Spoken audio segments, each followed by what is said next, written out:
बिस्मिल्लाहिर्रहमानिर्रहीम। अस्सलाम वालेकुम फ्रेंड्स, आएँ मिलकर देखते हैं कि आज़ादी क्या होती है। बरसगीर पाक व हिंद की आज़ादी 15 अगस्त 1947 को मुकर्रर की गई, लेकिन अल्लाह के हुक्म से पाकिस्तान की आज़ादी एक दिन पहले ही हासिल हो गई, क्योंकि vice Roy Hind Lord Mountbatten को नई दिल्ली में आधी रात को इंडिया की आज़ादी की रसूमात में शरीक होना था। रेडियो स्टेशन में रात 11 बजे तक यही ऐलान होता रहा कि ये ऑल इंडिया रेडियो है, जबकि मुस्लिम कौम बेचैनी से खुसूसी ट्रांसमिशन का इंतजार कर रही थी। इस वक्त पाक और हिंद की गली में आग के शोले बुलंद हो रहे थे, लोग तेजाब की बोतलें एक दूसरे पर फेंक रहे थे, खंजर जनी हो रही थी। पाकिस्तान पैदल आने वाले काफिलों और ट्रेनों में सफर करने वाले महाजिरों को हिंदू जोक दर जोक कत्ल कर रहे थे। एक अफरा तफरी का आलम था। बहुत से लोग ऐसे जो काफिलों में गुमशुदा बच्चों को अपने साथ लाए और इन्हें अपनी औलादों की तरह पाला। बहुत से बच्चे अपनी माँ बाप और बहुत से लोग अपने अजीज और कारब से बिछड़ गए थे। बस हर तरफ एक ही धुन सवार थी कि जल्द से जल्द अपने मुल्क पाकिस्तान की सरजमी पर कदम रखें और हिंदुओं से बचा जा सके। ये सफर हिजरत भी लाखों कहानियां रकम कर गया। हर तरफ कत्ल होने का डर, हर तरफ बिछड़ जाने का खौफ।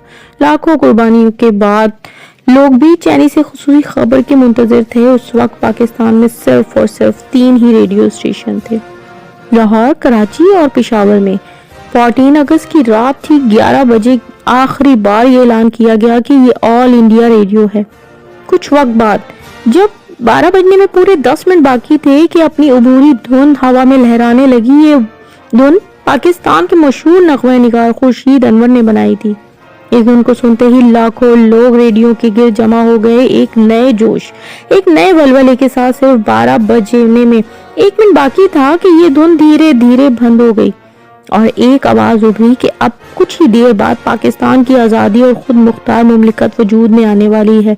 और फिर रेडियो में क्लॉक की आवाज टिक टिक टिक करके बुलंद होने लगी। सुनने वालों की धड़कनें तेज हो गई और बेचैनी और जोश बढ़ रहा था। पहले अंग्रेजी में आवाज आई, this is Pakistan broadcasting services, और फिर उर्दू में ऐलान हुआ कि ये रेडियो पाकिस्तान है। ये वो ऐलान था, ये वो लम्हा था जो लोग न जाने कब से सुनने को तरस रहे थे। ये वो लम्हा था जो मुसलमानों ने लाखों कुर्बानियां देने के बाद हासिल किया था, और लोग जज्बाती हो रहे थे और एक दूसरे को अपने गले लगाकर मुबारकबाद दे रहे थे। फिर इसके बाद कुरान पाक की सूरह फातिहा की तिलावत हुई और इस तरह पाकिस्तान वजूद में आया। मेरे प्यारे दोस्तों, हम हमेशा ये गिला करते रहते हैं कि आखिर पाकिस्तान ने हमें क्या दिया है। तो मेरे दोस्तों, पाकिस्तान ने हमें गुलामी से निजात दिलाई है। पाकिस्तान ने हमें दुनिया में सर बुलंद करके जीना सिखाया है। पाकिस्तान ने ही हमें आज़ाद फिजा में गुलामी से आज़ाद होकर सांस लेना सिखाया है। उन लोगों से पूछो जो अभी तक गुलाम हैं, और आज़ादी की कीमत उन लोगों से पूछो जिन्होंने आज़ादी के लिए अपने अजीज़ों कारब के सर कटा दिए, ताकि हम लोग आज़ाद हो सकें, ताकि हम लोग इस्लाम के उसूलों पर जिंदगी गुजार सकें, हम लोग इत्मीनान से अपने घरों में सो सकें। इस्लामी उसूलों पर जिंदगी गुजारना हमारे लिए आसान हो जाए।